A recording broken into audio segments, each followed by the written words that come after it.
आइए पहले इन 3 सवालों को देखें।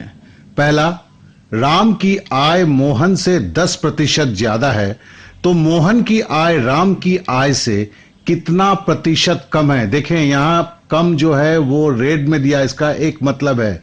फिर से हम सवाल को पढ़ते हैं। राम की आय मोहन से 10% ज्यादा है, तो मोहन की आय राम की आय से कितना प्रतिशत कम है। अब दूसरे तरह का सवाल को देखें। चाय के मूल्य में 20% की वृद्धि होने से सुनीता को चाय की खपत में कितना प्रतिशत कम कर देना चाहिए ताकि उसका खर्च अपरिवर्तित रहे।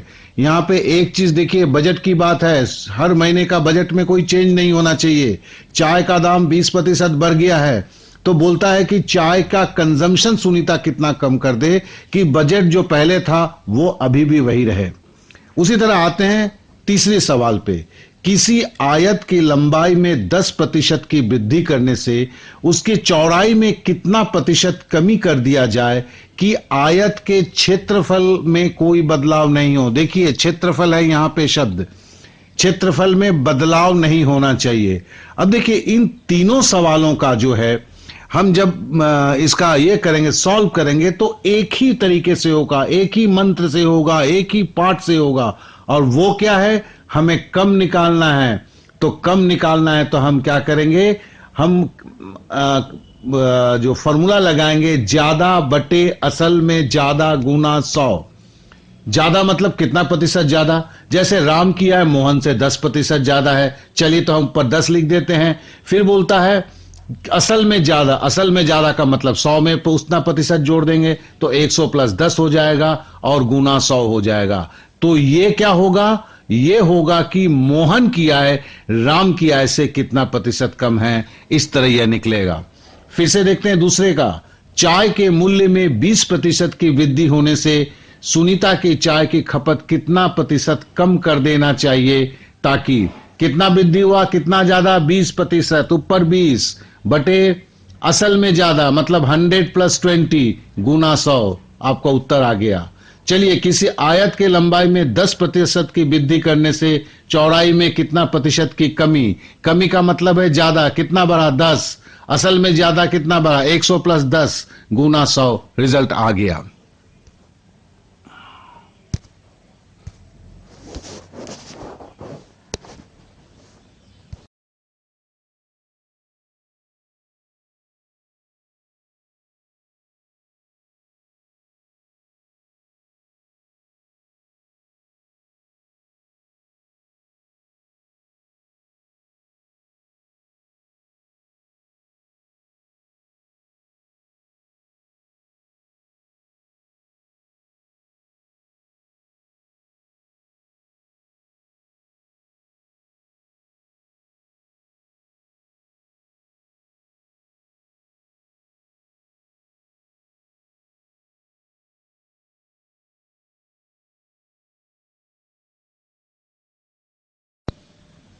अब आइए पार्ट नंबर 2 पे आते हैं। क्या है, ज्यादा। ज्यादा बराबर कम बटे असल में कम गुना 100। कम बटे असल में कम गुना 100।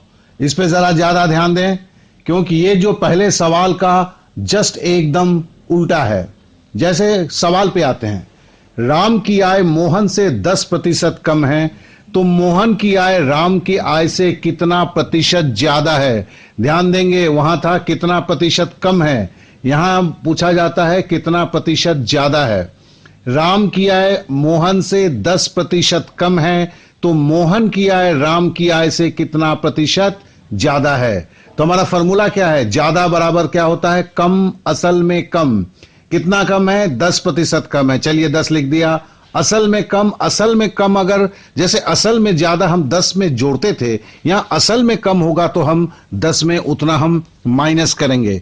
तो क्या है, असल में कम का कितना मतलब हुआ, फिर असल में कम का मतलब हुआ 10%, यहां पे हम घटाएंगे। इस चीज को हमें याद रखना होगा।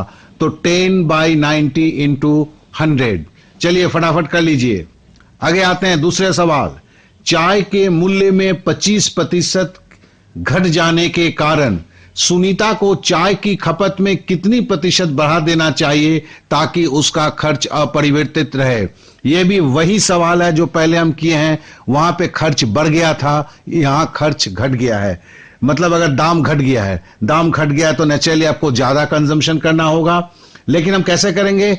25 मतलब क्या है? कम। असल में कम। कम कितना हुआ? 25%। असल में कम मतलब 100 में से 25 घटा है। 25/75 गुना 100 बराबर 33.5% की खपत बढ़ाना होगा।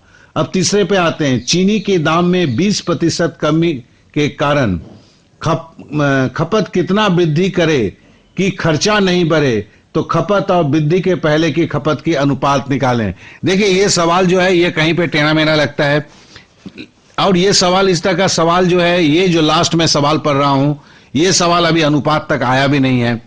अगर चूंकि ये मैं बहुत ही जल्दीबाजी में इसको बना रहा हूं, तो इस सवाल में सिंपल आपको अनुपात है, मतलब गुना 100 नहीं करना है। कम बटे असल में कम, मतलब 20% कम है, 20/80 मतलब 1/4 आपका हो जाएगा।